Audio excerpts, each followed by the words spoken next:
Hey listeners, thanks for dropping in. I'm Christy. And I'm Melissa, and this is Buried Motives, where we dig deep into the details of some of the most gruesome dirtbag murderers.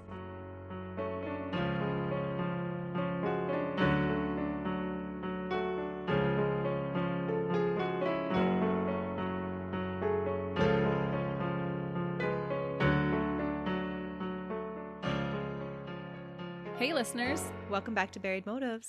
thanks for joining us today. We've got another case for you. And it's a Canadian case, isn't it? It is. Today, I want to ask you, Christy, how many chances should one person get? It depends what it's for. Chances at what? Well, we've covered a lot of cases where the dirtbag that we talk about is often caught prior to the murders they commit, and then they're let go. Oh, that frustrates me so much. And sometimes it happens multiple times, which is so frustrating. It always makes you think that if only the charges had stuck, or if only they weren't granted parole, then maybe people's lives would have been saved. The system failed to protect vulnerable people. Yeah, it's really tough because often a lot of our murderers that we covered, they start with misdemeanors and lesser charges. And you can just see looking at their record how it grows and grows to become the monsters that they are. Mm-hmm. It just escalates. Mm-hmm. Today's case has many system failures in it. Failures that ultimately led to the lives of 3 beautiful women being cut short. Oh, no. Even in death, some would argue that the system failed them again and didn't deliver true justice for them. What? Mm-hmm. Oh, man. I can feel my blood pressure rising. I'm going to get riled in this one too, aren't I? You will. So we're going to start with our murderer. Shawn Cameron Lamb was a child that was failed by the system. Shawn was born in 1959 in Sarnia, Ontario. His given name at birth was Daryl Dokas, and his mom was an Ojibwe single-team mother of Amjuawan First Nation. It was assumed that as a toddler, he was taken from his home in what is now referred to as the 60s scoop, a sad period of our history when as many as 20,000 Indigenous children were taken from their homes. Oh, this has really come to light in the last couple of years. Mm-hmm.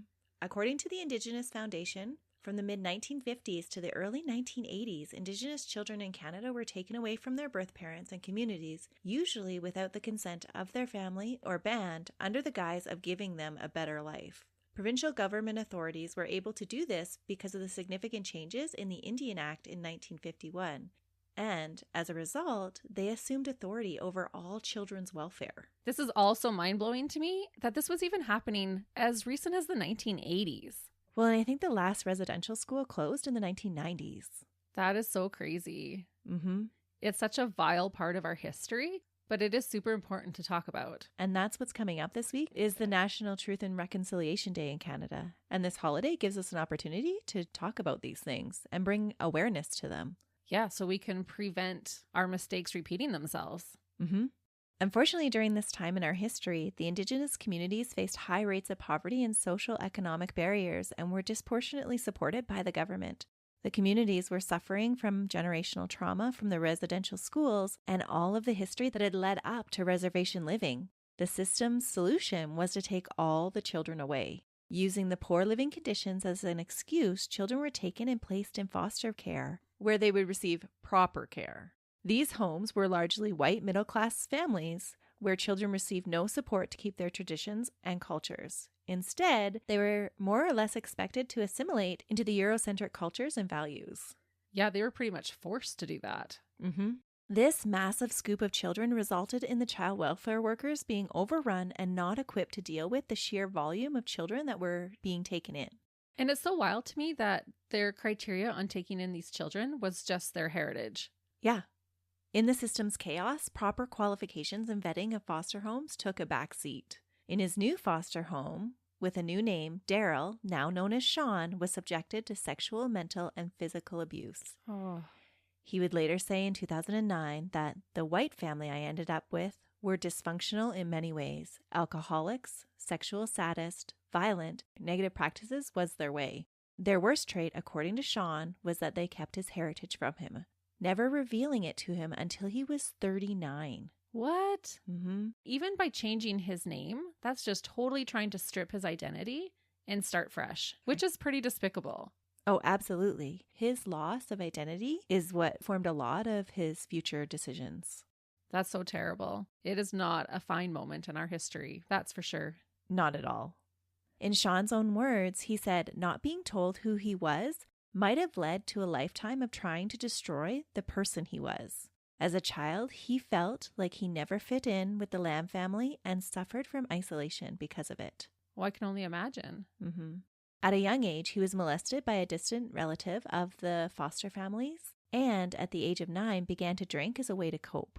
His foster parents did nothing to discourage this behavior and would actually encourage him to play bartender for them. For him, alcohol was just so easily accessible. What? Sounds like some super dirtbag foster parents. Yeah, they were not vetted at all. Oh my gosh. Well, the system was so overrun because they took away all these children at the same time. And nobody was checking up on them because they were so overrun. Yeah, it was basically, oh, you're white? Okay, you're qualified. Oh, so bad. Yeah, I'm getting angry already. By the age of 10, he attempted to escape by ending his own life and was treated for a drug overdose after ingesting a whole bottle of aspirin and washing it down with a can of pop. Oh my goodness. At 10. And this is one of those cases where you feel so bad for this little boy at the beginning, and it's hard to separate that from the dirtbag that he becomes later. By the age of 15, he was a regular at bars, and by 16 had added cocaine and heroin to his list of addictions. Oh my goodness. But I guess when you start at 9, by 16, you are going to escalate quite a bit. And with everything else going on in his life, he just needed a way to escape. Oh yeah. And when the drugs and alcohol still weren't enough to escape, at 17, he ran away from home. He physically escaped. Wow. As a youth on the streets in Ontario, Shawn's conviction started in August 1976. He was put on probation for his first offense. Within 3 months, he was back in jail, this time in Barrie, Ontario. When fraud hadn't been enough to get him the money that he needed to live and fund his growing drug habits, he had turned to breaking into places and stealing small amounts of cash. Within a year of running away from home, Shawn had landed himself in jail for 6 months. Oh, wow. And that's escalating quickly. He needs to support himself. Yeah. The short time in jail did little to curb his criminal behavior. From 1979 to 1980, he would be charged 6 more times with other offenses all over southern Ontario. The charges ranged from breaking and entering, theft, possession of narcotics, and escaping custody. Each conviction came with a small time in jail, the longest sentence being only 9 months, and was often shortened with Shawn being released on probation. That is so crazy. So he was probably still on probation when he committed some of those other crimes and should not have been let go. That very frequently happens with Shawn. Oh my goodness. So remember when I asked how many chances should one person get? Yeah, he looks like he's already exceeding that amount. After that release in 1980, he racked up 15 more jail sentences, all terms being less than a year, all across central and western Canada.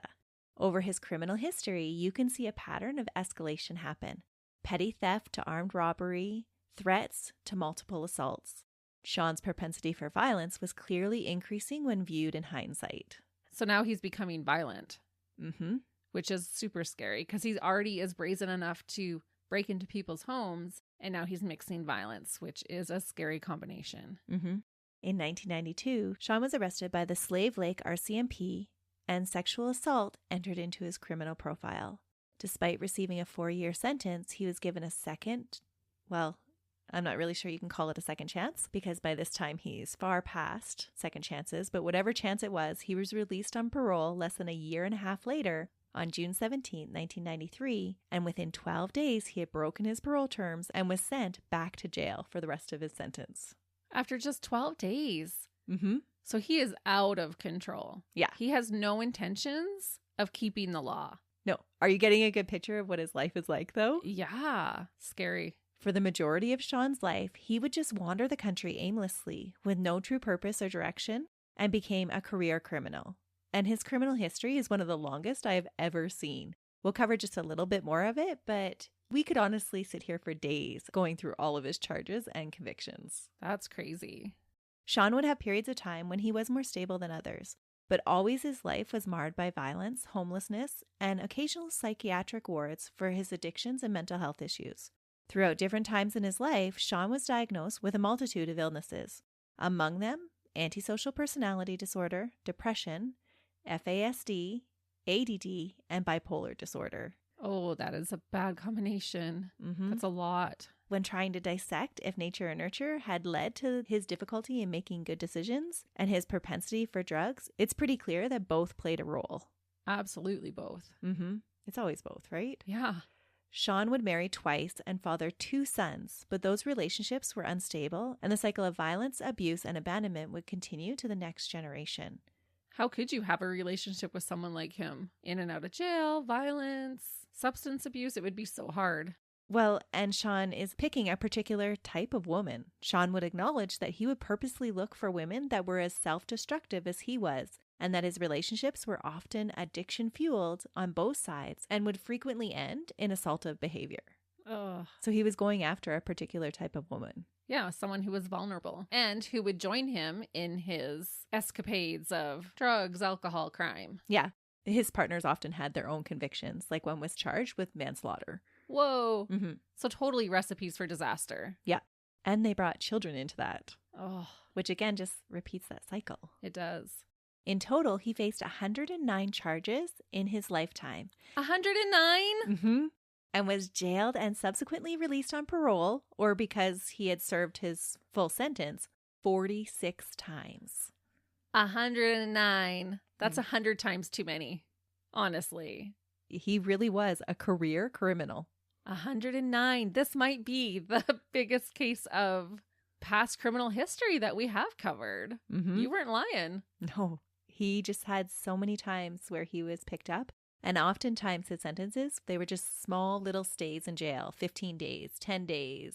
And that's what I don't understand. If you're the judge on the 104th charge, aren't you looking at all those past charges and thinking, okay, this guy is not getting it. If I put him back on the street, he's going to do the exact same thing. Why did it go to 105 and then 106? Well, we'll get into what he's telling these judges to get them to release him. Yeah, but judges, I think you're a little bit smarter than this man who didn't even finish school. And look at the past. Yeah. Don't they say past behavior is a good predictor of future behavior, especially when there's no rehabilitation and he's not making any changes in his life? Oh, man. Canada, we did drop the ball. Yeah, it's a total system failure. Totally. Many of his crimes were violent in nature. His sentences, for the most part, were relatively short periods of time that would not allow for any long-lasting change to happen that could have been brought about by any institutional programming. And for a man who had been failed by the system as a child, it's not a big surprise that he wouldn't have been overly welcome to any help offered by the same system anyway. That's true. But he's also learning that I can be this violent criminal and I'm going to get a slap on the wrist. I'll get free accommodations for 2 weeks with my meals and then I'll get to go. Exactly. What he does learn is the perfect things to tell the judges so that they will give him a second chance. But this isn't even a second chance. It's 107, 108, 109. Yeah, that is so wild. Yeah. By the fall of 1998, Shawn had returned to live and settle in Winnipeg. There, he continued to rack up assault charges. In 2001, at the age of 41, he was applying for parole yet again. What? At the time, the court system noted his clear capacity for violence, along with his lack of completed anger management programming. He had just spent 2 years in prison for beating a man's head repeatedly into a wall and ripping pieces of his scalp clean from his head, all over a $15 drug debt. Are you serious? Mm-hmm.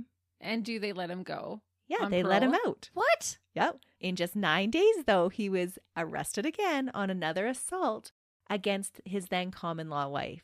This charge would later be stayed, and in March, the same system that had just recognized his violent nature, not 6 months before, now granted him parole because Shawn had been forthright and sincere about his struggles with parole officers, and he had demonstrated a willingness to deal with his anger. This is so crazy, honestly.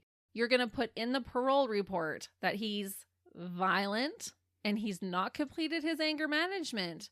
But then the parole board is going to say, yeah, good enough. We'll let him go. He's literally ripping pieces of a man's skull with his bare hands. And we're going to just let him go. Yes. Like, what did they think was going to happen? And that's what I think. We can blame Shawn for being a dirtbag, but really, who's to blame is the system for just repetitively letting him out again.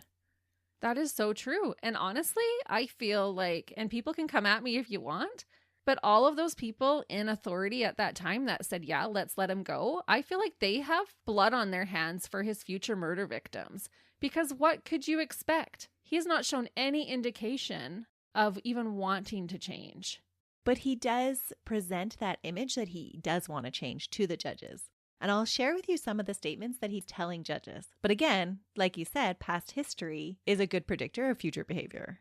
Yeah, honestly, you're going to let yourself be manipulated by this career criminal with 109 offenses where he's literally ripping a man's head apart? And, oh, he says he's sorry and woe is me. So, okay, little Shawn, we'll let you go. Here's a lollipop.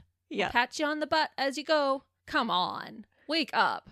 We don't even let our little kids manipulate us like that. But they let Shawn manipulate them. Yeah, and honestly, I stand by it. I feel like all those people that let him go time after time sharing that responsibility of what came. Wait till you find out what leads up to his actual murders.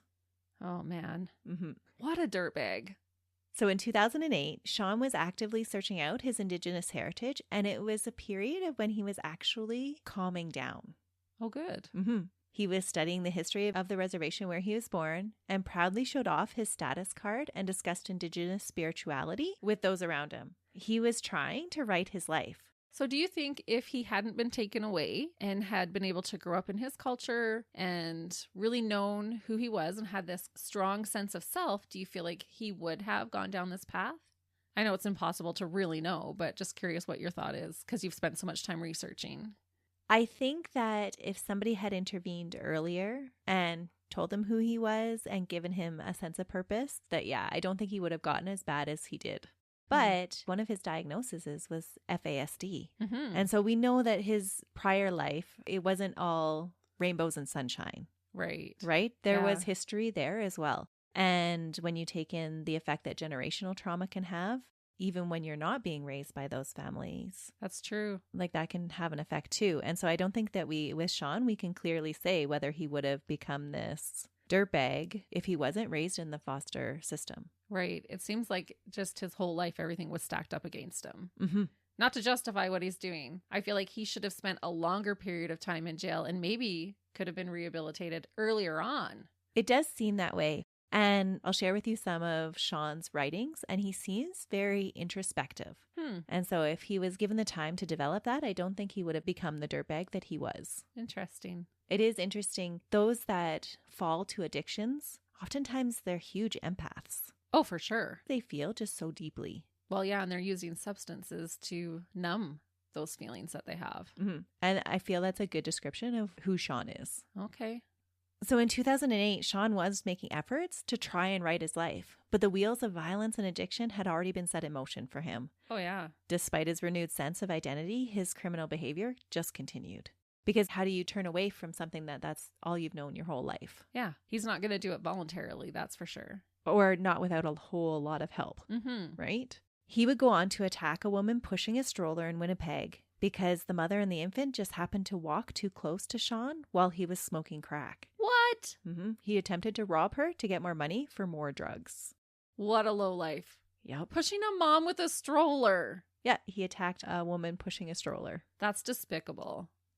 But once he's high on drugs, he just has no reasoning. Yeah, no regard for anyone. No regard for anyone.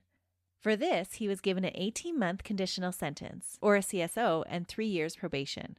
A CSO is a jail sentence that is served in the community with very strict curfews and rules to follow. Or at least that's how it's supposed to be. I was just going to say, yeah, right. Who's following up? Nobody. Yeah. And his parole doesn't even mean anything. Come on, let's face it. No. So they had determined that this would be an appropriate way to deal with him, was we're not going to actually put him in jail. We're going to let him be on house arrest for 6 months. And then we'll let him go out during the day from 6 to 8. And then we'll go from 6 to 9. And geez, you'd think he was like the president's son or something that they're giving all this special treatment to. Yeah. Shawn was supposed to take part in mandatory counseling, mandatory residential rehab, Narcotics and Alcoholics Anonymous, and do 100 hours of community service. He was to do no drugs or alcohol and to seek out and maintain employment or schooling and attend medical and psychiatric treatment as directed. Yeah, that sounds fantastic on paper, but I already know that nobody's going to follow up with any of that. No. During the first 6 months, he was supposed to be on complete house arrest. I'm not really sure what this judge was thinking, giving this particular sentence to such a serial offender. And within a week, he had broken the terms by stealing a Ford Taurus and writing 9 fraudulent checks. Oh, and 2 violent robberies. Oh my goodness. It's not funny, but it's laughable. Like, it's getting absurd now. Mm-hmm. Like, seriously. Yep. So for breaking the terms of his CSO, he finds himself back in prison. And after 13 and a half months, he again sits sweetly in front of a judge on May 26, 2010, to face 16 more charges. What? Mm-hmm. By now, the 51-year-old has been before almost 50 sentencing judges since he was 17. That's insane. Like, Yeah. no more. Like, let's just leave him in there. The sheer volume of that is hard to comprehend. It is. Yeah. When given the turn to address the court, Shawn tells the judge that he is now a changed man. Baloney. The past 13 and a half months have made him see the light, and that he wants to take responsibility for his actions and doesn't want to hurt anyone anymore. Shawn tells the judge all about the steps he has been making to correct the course of his life, and that he is now willing to put forth guilty pleas for all of the charges he's faced if they will give him another CSO sentence. So he wants let back out in the community. Which he will just reoffend within a week. Yeah, probably. That's what his past tells you. He talks about how the last time he was given the opportunity for a CSO sentence, he had been doomed to failure because things hadn't worked out how he had expected them to. He vowed this time it would be different. But things never work out how we are expecting them to. No. You're always going to have problems. And you have been doing this for over 30 years now. But at this time, he submits some of his writings to the judge, and they're very compelling and telling about his views. He writes, "I'm just a coward pretending not to be afraid, sounding confident, powerful, looking bold and fearsome as if I could rip off the heads of my opponents. But in my belly, the wee bottom of my little belly, is a boy still afraid, feeling alone, unknown if what he has will be enough to win to survive. Hoping, only hoping, in its place, I could feel the anger slowly filling up my empty belly, and I loved the anger. It killed the fear. It was easier to attack than to run. It's better to be a lion, not a rabbit. Oh, the pain of being a rabbit. Once upon a time, there was born a baby boy, a lovely Indian boy, as sweet and fat-cheeked and gifted by the Creator as any baby anywhere.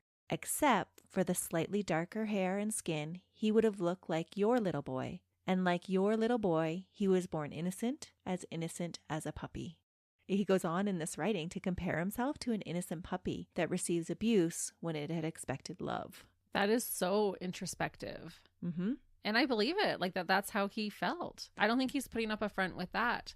But he's going to continue to be a lion. That's the problem. Yeah, that's what he's trained his body to do. Yeah. And a lot of people will do that. You feel that vulnerability. And so to lash out, to stop yourself from being hurt. Absolutely. And so as he closes this letter, he makes even more of an appeal to the judge's sensitivities. He says, "An innocent baby deserves not to be torn apart from its mother. While the baby is the wrong nationality, expendable, send the child away. Damn the damage that this would cause. The innocent child's mind cannot understand. Who are these strangers? Why? Why do they tease and torment and hurt this child, body and soul? The child's psyche tortured, and with innocent wonder of a child, he can't understand why the rights that even a puppy understands were taken from him. Why, as a member of this human species on the face of this earth, was he so despised when he was so innocent? He has only loved his mother. He had only done no wrong, but he was so despised, and he felt the horrid heat of hate against him. Why did they stomp out the last tiny vestiges of self-worth of this child? What wrong had he committed? Why was he kicked and beaten, raped and abused in both mind and body? Why? In pain, the shame, the guilt, the confusion, this lost soul of a child. A path of anger, stealing, living on the streets, never enough drugs to escape the pain, dull the memories, the nightmares. A young boy in a man's prison, a lost young man in a prison, a middle-aged man in a prison, throughout all a dim light, glimmer of hope, a feeling of worth. I am wanting and worthy of a better life." Absolutely, he is worthy of a better life. I have a few things here.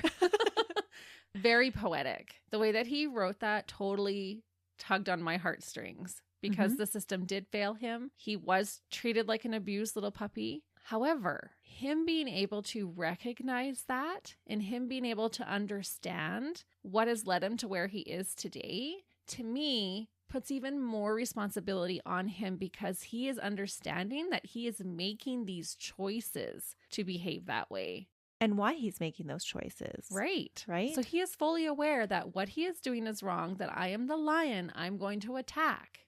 And so he's doing it knowingly and willingly, and then using his past as the reason, which it very well is. I believe that it is, but he's not showing any willingness to change his behavior. He hasn't up until this point. And we're going to talk about murder, so I know he's not going to in the future either. So yes, totally terrible. But he's being left on his own to try and recover from all of this, and that's not going to happen. So they did fail him in the sense where, well, then maybe we need to have him in an institution. Maybe it's not prison. Maybe we get him into a mental institution because he has all these mental health issues and he needs all this rehabilitation. They could have helped him that way, not like, oh yeah, you're right. We feel really sad for you. We're going to let you back on the street where you can just continue to wreak havoc. Exactly. I think that's where the system totally failed in recognizing that just because he has a knowledge of why he's doing these things, they failed to recognize that he didn't have the skills to change his behavior on his own. Right. And I think sometimes it's almost more scary when they do have the knowledge of what they're doing. He's not delusional here. He is doing it totally consciously. Well,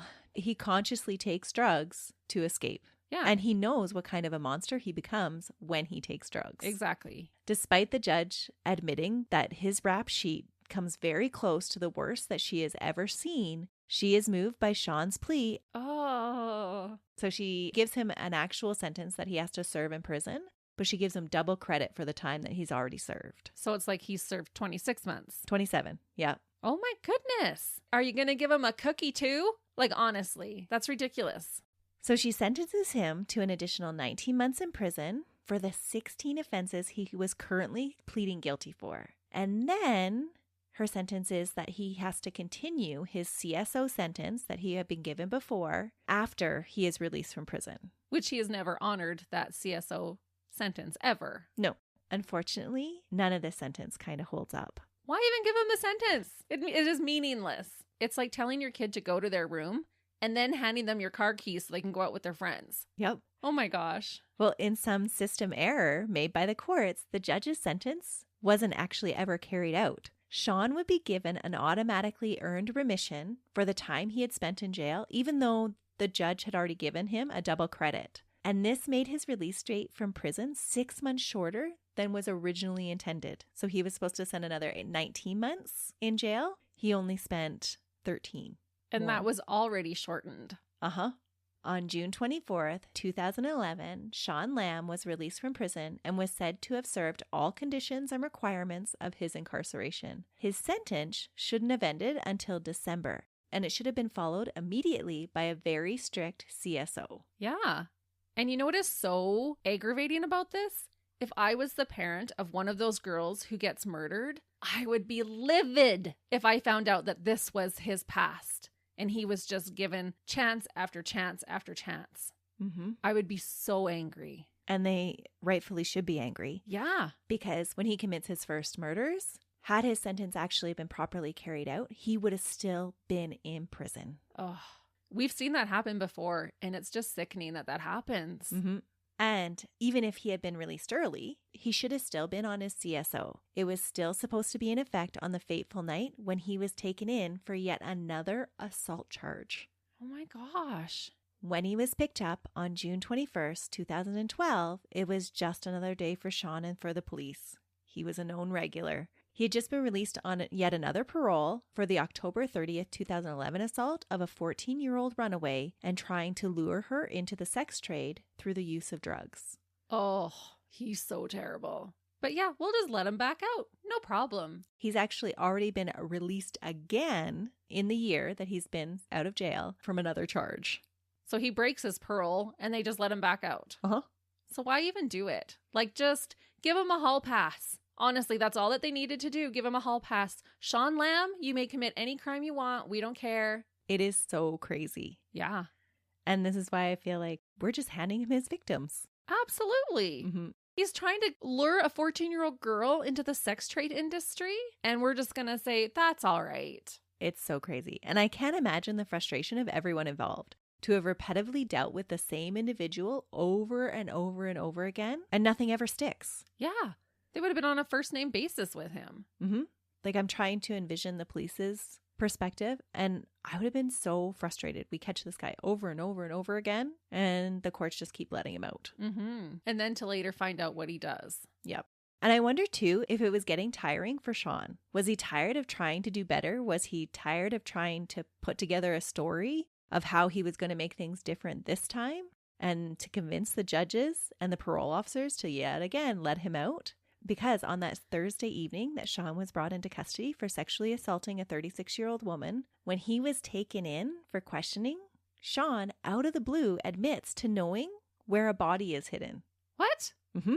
So they're talking to him about sexually assaulting this woman, and he's like, oh, and I know where there's a body. Yep. And this is why I wonder, was Shawn getting tired too? Well, is it almost like the little kid who keeps having temper tantrums just for the attention?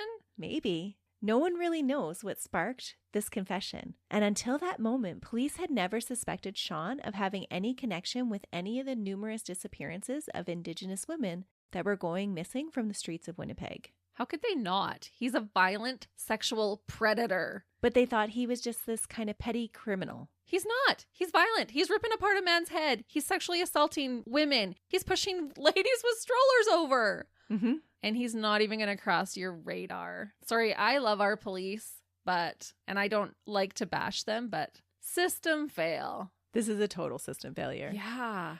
The disappearance rate of Indigenous women is staggering still today, and so is the murder rate.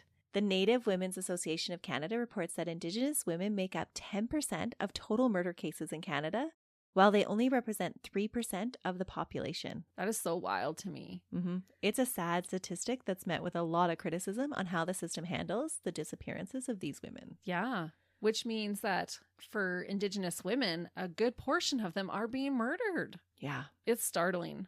So at 7 p.m. that same night that he's taken in for the sexual assault of a woman, following Shawn's directions, Winnipeg police find human remains at the rear of a vacant home at 797 Simcoe Street. It was partially covered with pallets and a metal cot. The female body had been wrapped in plastic and was in an advanced state of decomposition. So he just threw her out in the back and covered her with trash. Mm-hmm. Dental records confirm that it is the remains of Lorna Blacksmith, but no cause of death could be made because of the state her body was in. Oh. Lorna was 18 years old and had been missing for 6 months. Her mother had posted countless emotional pleas to find her daughter and had held vigils in hopes of gaining any information about her daughter's whereabouts. And this whole time, her body had been laying in a back alley that was easily visible from Shawn's kitchen window. From his kitchen window. So he could have looked out at that dumpster every single day and got a little thrill. And he could walk by and see, oh, yeah, no one's discovered her yet.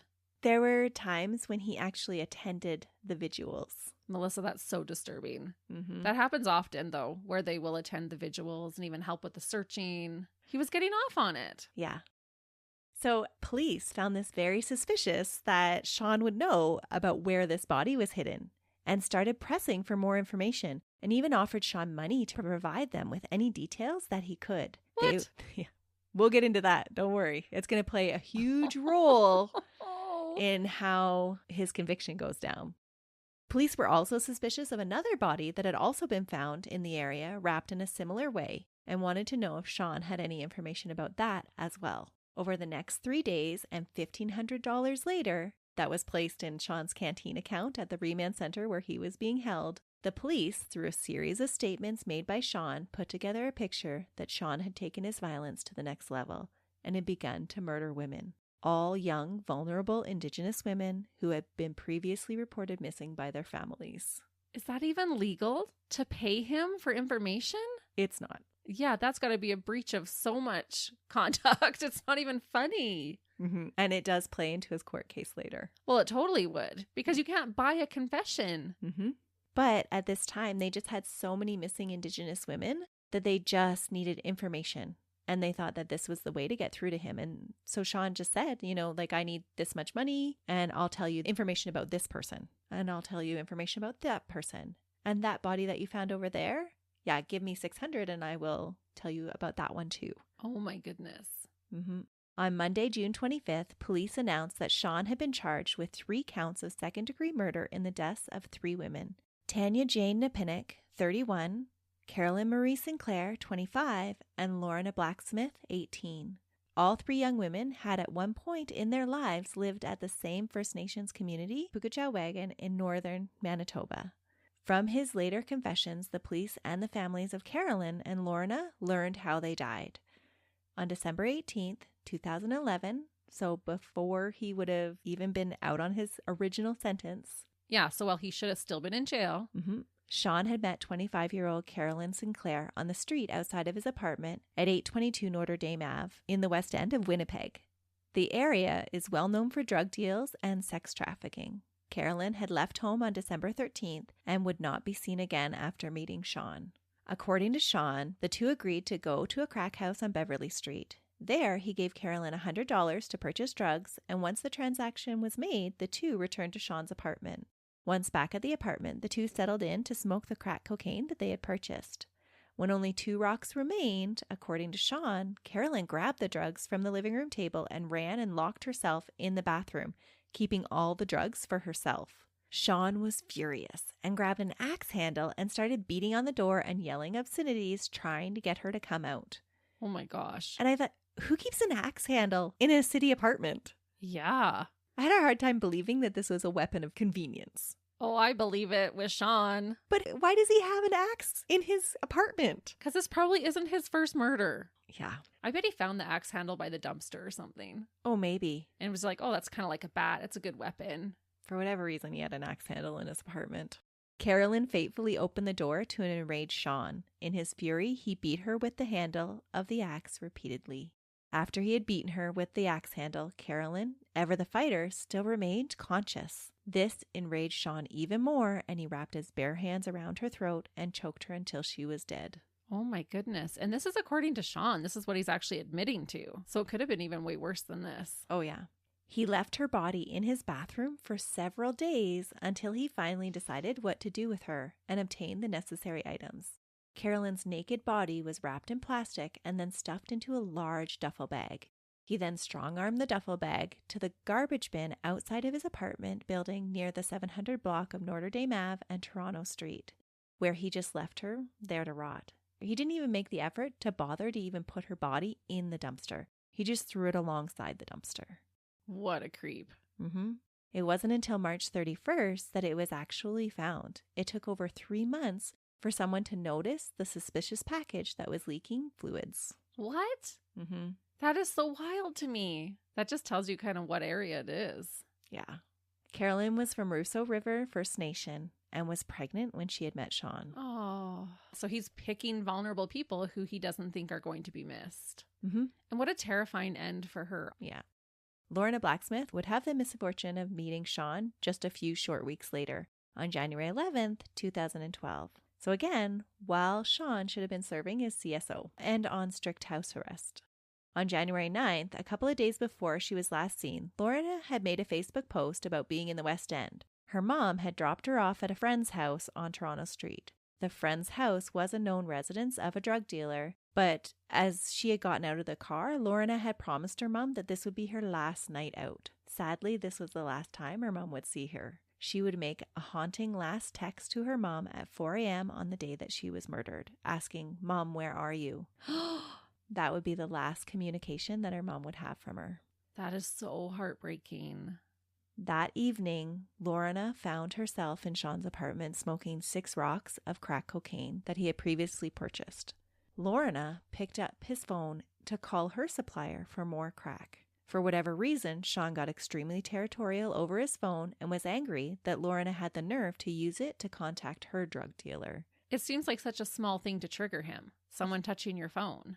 Yeah, and I thought maybe it's because it was part of his probation that he wasn't supposed to be using drugs, and so maybe he thought that this was going to leave evidence on his phone. Oh, maybe. But he wasn't following any other part of his probation, so I'm not really sure why he would worry about that particular thing. Yeah, and he doesn't really have probation, let's face it. Yeah.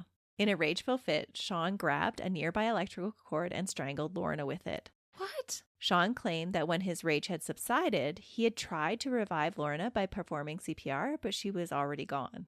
After purchasing more drugs and consuming them all by himself this time, Shawn went to a nearby construction site and stole some plastic sheeting and proceeded to remove Lorna's clothing, tied her into a fetal position with a beige scarf, and then wrapped her with the plastic. Her body was carried across the snow-covered lane and dumped along beside the dumpster, this time in a back lane of an abandoned home of 797 Simcoe Street. Wow. He is so volatile. He just flies off the handle.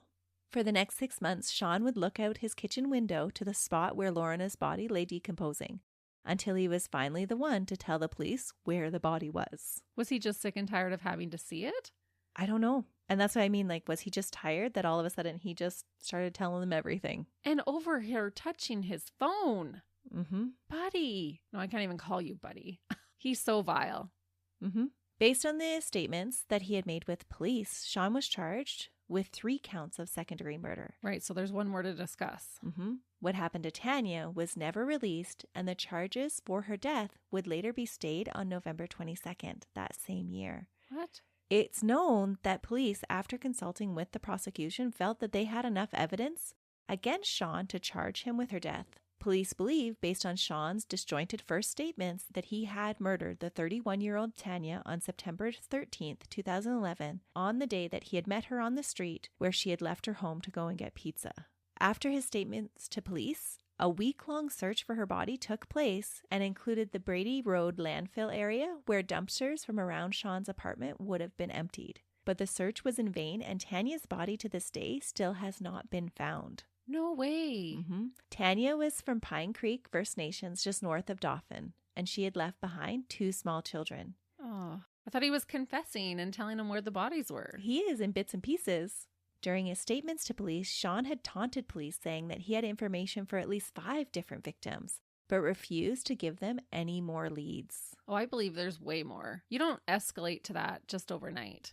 So during these interactions with police, he never fully comes out and says, this is what I did when he's talking to the police. He's telling them bits and pieces of, oh, you might find a body here. And you know that body that you found in March? Well, I know why she was there. And so they take this conglomeration of all of his statements and they start piecing it together. And that's how they come up with these 3 charges against him. How I told you about the murders, that comes from his confessions for his deal later on. Oh, okay. Gotcha. So the police don't have all this information at the beginning. This No. is afterwards. That's why you know exactly what happened. Yeah, because he later tells the full story in his confession when he signs a deal. Right. But Gotcha. at the time, police don't know the full story. They're putting pieces of his statements on different days together and saying, oh, well, when he was talking about this, this must have meant this woman. And when he was talking about this must have meant this woman. Right. Okay. In an effort to find their own leads, police searched Shawn's home. But the only collaborating evidence they ever found to any of his stories was a small amount of Carolyn's blood that was found in his bathroom. And the amount was so small that there was no way to guess how it had been left there without the admissions of Shawn's statements to police. There was no other physical evidence ever found. Wow. I would not have suspected him to be so thorough in cleaning up. No witnesses would come forward either. There were neighbors that would tell police that they had heard arguing between a man and a woman coming from Shawn's apartment, but no one could place the 3 women specifically with Shawn. One community worker would remember Shawn frequently attending the Feed and Lamb Street missions meals, but could not recall anything that would tie Shawn directly to the murders. In November 2013, when Shawn appeared before the courts, the prosecution felt that there wasn't enough evidence to bring about any conviction. The only real piece of evidence that they had were Shawn's statements to the police, and these were being largely scrutinized because the police had paid for them. Well, yeah. No kidding. A system of red tape stood between the truth and it being admissible in court. They just shot themselves in the foot doing that. Yep. Because the police had made 3 different payments into Shawn's prison canteen account in order for him to spill the beans, as he called it, it was a very real possibility that the confessions would be ruled inadmissible. Well, yeah, it's basically like you're bribing someone to take the fall, is what it would appear to be, or you could not prove that that wasn't the case. That's right. And so in an effort to have Shawn behind bars again and brought to some accountability for his confessed crimes, the defense and the prosecution struck a deal that was then presented to a judge on November 14, 2013, with Shawn in attendance so he could agree to the terms of the deal. Tanya's murder was left out of the plea bargain. What? Shawn had not talked about Tanya as much as he had Carolyn and Lorna, and so police had less to work with. Shawn was aware of this and recanted the things that he had said in regards to Tanya's murder and refused for it to be entered into the plea bargain. What? Sadly, her murder never saw justice. Not at all. Nope. Her family is still waiting. She remains a missing person on a long list of Indigenous women that have gone missing. But based upon the information that the police do have, they've told her family that she is dead. And we know who killed her, but we're not going to do anything about it. They don't have enough to prosecute him for it. And again, it's just another system fail. It is. And we know, I'm not saying in this case particularly, but we know that Indigenous women do not get the justice that they deserve, that often police are not looking for them as hard. They're just adding them to the list. Because there's so many. Yeah. And they're not getting the due diligence that they deserve. I just can't believe that this still happens. Yeah. So the deal that Shawn would agree to was 2 counts of manslaughter. What? For the deaths of Carolyn and Lorna, for a 10-year sentence for each of the murders. So 20 years in total? Uh-huh. And does he get parole in 13 months? Nope, not 13, but we'll talk about that too. Oh my goodness. So the lawyers outline this deal in front of a judge, and then they have to ask Shawn if he's agreeable to it. When he's asked if he wants to say anything, he begins to rescind his guilty pleas. What? All because there was a reference made by a doctor's report that suggested that Shawn was a sociopath. And so he's like, I'm not really game for that. Because he called me that, I don't want to agree to this deal. I'm going to rescind all of my confessions. His attempt to derail the deal was met with cries of outrage from family members. And there was like absolute commotion in the courthouse. Several people had to be escorted out. Yeah, I can't blame them, to be honest. They were already super unhappy with this deal even being made. Yeah, 10 years is nothing. And we already know he's not going to have to serve 10 years if his pattern continues. Yeah. Once the judge had said that he would not put any weight on the reference and explained that if Shawn didn't make the plea that the case would go to trial, Shawn changed his mind and made this statement to the court. I want to take responsibility. Apologizing isn't going to do any good. An apology is nothing. It doesn't change what happened. I am sorry, and I mean that. I have empathy and I have remorse, for sure. I've taken responsibility. I left the door open for my addiction to take control, and under the influence of drugs and alcohol, I turn into a monster at times. To convince the judge that the deal should be accepted, Shawn's lawyer made the argument that Shawn had always been a victim of the system, and his addictions to drugs and the lack of supports available to him led to the murders. The defense called attention to Shawn's willingness to admit his faults and not take advantage of the police's poor evidence against him. He pointed out that it was only because of Shawn speaking up about what he knew that led to Lorna's body being found in the first place, and any of the truth coming to light. Shawn's lawyer made the statement, with treatment, he can become law-abiding, and there is a light at the end of the tunnel for Mr. Lamb. Okay, I'm out, listeners. Goodbye. Are you serious? Yep. There's a light at the end of the tunnel for Mr. Lamb. They still think he can be redeemed. No. He knows he's going to viciously attack or even murder someone if he takes drugs, yet he's not making any effort to get off of drugs or to rehabilitate himself that way. They've given him the opportunity to go to Alcoholics Anonymous. They've given him those opportunities to be in those programs, and he's not done it. And he's admitting, I know that when I do it, I'm going to hurt somebody. So that's on you, just as much as it is on the system failing you. Absolutely. With the plea bargain accepted by the presiding judge, Shawn Cameron Lamb, at the age of 54, was handed a 20-year sentence with 2 years off already for time served. Oh. The judge argued that while the sentence was a little less than he could have been given for second-degree murder, that given Shawn's age and health and the shorter life expectancy of inmates, that he likely would not leave prison alive. What do you mean likely? Let's make sure he doesn't. Give him 200 years and then we know. That's ridiculous. Yeah. The judge also recommended that Shawn serve his time in prison outside of the prairie provinces in a location not revealed to public sources for his own safety. The case was a high-profile case at the time, and the judge feared that Shawn would be a target of the other prisoners. Since being incarcerated, Shawn has refused to make any more statements about the information he told police he did have about other homicide victims. At least 2 other provincial authorities have tried to connect him to missing Indigenous women, but to date, no more charges have been laid against him.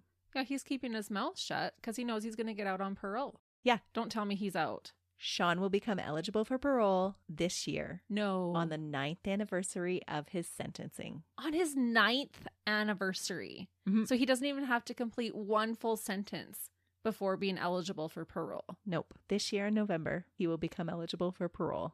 That makes me sick to my stomach. Yeah. Hopefully the system takes a good look at its past failures when it considers his release. I'm stunned. And we know that he wasn't even charged for the murders that he did confess to. Yeah, only 2, and got really a slap on the wrist for those ones as well. Mm-hmm. Justice was not carried out. Mm-mm. So that is the case of the rage-filled career dirtbag, Shawn Cameron Lamb, and the system that helped create more victims. Yeah, they helped create a murderer. Mm-hmm. Absolutely. Oh, Canada, don't let us down. Don't let him out. I do find it super interesting that his targets weren't representatives of his abusive foster family. But he did stay true to serial killers who normally will pick their victims from their own race. Yeah, that's true. But he didn't actually have the look of being Indigenous. Oh, he took after his Caucasian part of his family. Mm-hmm. And I find it so interesting that his victims were more indicative of who his mother was. That is interesting. Mm-hmm. And I hate to even say it, but I wonder if him looking more Caucasian played a role into him getting let out so many times. If he looked more Indigenous, would he have gotten all those free passes? Maybe. Because, I mean, I hate to say it, but there is still stereotypes with that type of thing. Absolutely. Or do you think later on he was using his Indigenous heritage and his experiences in the system and being mistreated as an argument of why they should give him a second chance? Yeah, who knows? Did he work both sides of the system? Probably. Either way, no matter what he looked like, he's a dirtbag. Yes. And I can't believe that he could be let out. And honestly, like, we can sit here and say, there's no way. There's no way after doing all that kind of stuff. But if we look at all of his past convictions and even the sentencing that he got, no, I can't confidently say he's not going to be let out. Yeah. So we will have to keep an eye out to bring you an update from his parole case to tell you what happens in an upcoming episode. Please do. And I hope it's good news and that he never gets out. But we will be back with you next week, where I'll bring you another case. Until then, see ya. Bye.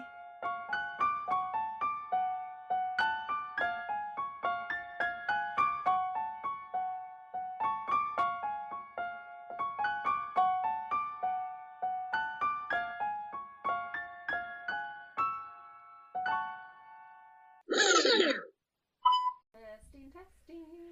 I'm not working. Oh, why are you not working? Are you plugged in? Christy, you have to show up. Why am I not working? There we go. Now I'm in business. Thanks for showing up, Christy. I'm here. I'm here all day. Signing autographs. For realsies.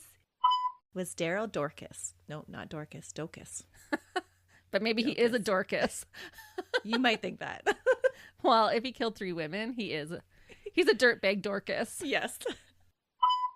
Where they would receive hash browns. Did I say often enough? Holy cow. Oh. And the West End of in the West End of no, I can say in the this. West End of where? What?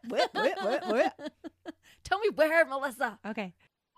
The Brady layout. Oh my goodness. Included the Brady. The what? Hold on. I'll get it. It included the what? You're having a hard time speaking I today. know, but it doesn't make sense in my brain. Does it make sense? Yes. Oh my goodness. Quit second guessing yourself. Just talk. Okay. Or put him in Gen Pop and let it take care of itself. Oh, not that we're promoting more violence or murder in prison. We're not saying that at all. I'll just cut all that out. What did you just say? I don't know. remember. How am I going to edit any of that?